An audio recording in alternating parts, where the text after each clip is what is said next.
আমাদের মাটির গন্ধ, ফসলের রূপ আর কৃষকের ঘাম এর উপর দাঁড়িয়ে আছে এদেশের খাদ্য, এদেশের মানুষ, এদেশের ভবিষ্যৎ। প্রতিটি রাস্তার মোড়, প্রতিটি গ্রাম, প্রতিটি বাড়ির ভিতর ফসল এবং কৃষি আছে। ধান না থাকলে রুটি রুজি নেই, ধান না থাকলে গ্রাম বাংলার রূপ নেই। আর ঠিক এই মাটিতেই গড়া আমাদের সংস্কৃতি, আমাদের জীবন, আমাদের সময়। আজ সেই মাটিকে, সেই সংগ্রামকে, সেই কৃষকের মুখ ও মাঠকে আমরা দেখাতে চাই, জানাতে চাই কেন বাংলাদেশে কৃষি এতই গুরুত্বপূর্ণ। আসসালামু আলাইকুম, দিস ইজ সাইমন। নিরুদ্দেশের এবারের গল্প বাংলার ধান।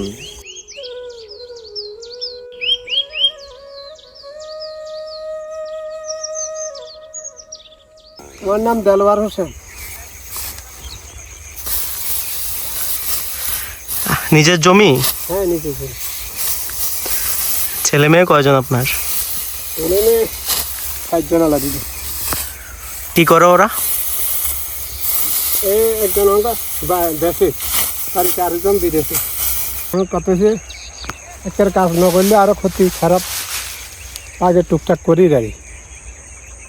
ধরেন একদিনের কাজ 4 দিনে করি, কাজের লোকেরা একদিন করলে এরা 4 দিনে করি অল্প অল্প, একটু সময় কাটলেও আসা যাবা। জি জি, আমরা না করলে খামো কি, আর জনগণে খাইব কি? সবাই যদি ন করে, কাউকে না কাউকে তো করতেই হবে। জি, লাভ বেশক কম করতে হবে। যত জমি এগুলো মানে খালি থাকলে লাভ কি? একটা সময় আমাদের দেশে শতকরা কৃষিকাজ কর্মজীবীদের সংখ্যা ছিল প্রায় 70%। কিন্তু কালের অবর্তমানে, নতুনত্বের ছোঁয়ায় এখন বর্তমানে আমাদের দেশে কৃষি খাতে কাজ করে 35% মানুষ। যদিও কৃষি কাজের সংখ্যাটা ধীরে ধীরে কমে যাচ্ছে, তবুও বাংলাদেশে এখনো লক্ষ লক্ষ পরিবার কৃষি নির্ভরশীল। বাংলাদেশের অর্থনীতি, সংস্কৃতি আর জীবনযাত্রার মূলে আছে এই কৃষি। দেশের মোট জনসংখ্যার 1/3 এখনো যুক্ত আছে এই কৃষিকাজে।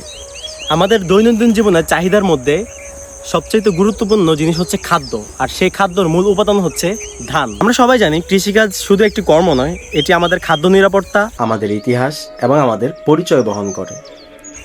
এই সোনালী শস্যের উপরেই টিকে আছে আমাদের গ্রাম, আমাদের পরিবেশ আর আমাদের সমাজ। ধান কাটার সময়টা গ্রামে একটা উৎসবের মতো। দল বেঁধে সবাই মাঠের দিকে যায়, একসাথে ধান কাটে এবং ওই সময়টা, ওই জিনিসটা তারা উপভোগ করে। ছোটবেলা থেকেই কৃষিকাজ করেন? জি, বিদেশ গেছিলাম, বিদেশে করছি।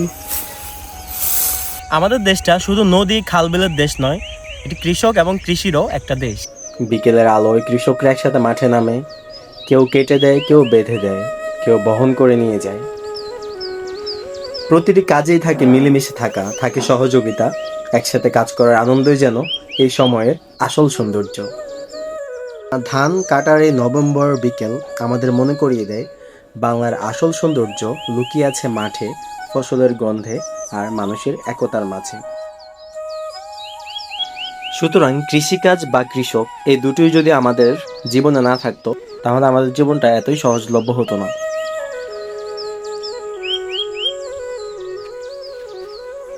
তাই কৃষিকাজকে এবং কৃষককে সম্মান এবং শ্রদ্ধা করা আমাদের সবারই দায়িত্ব।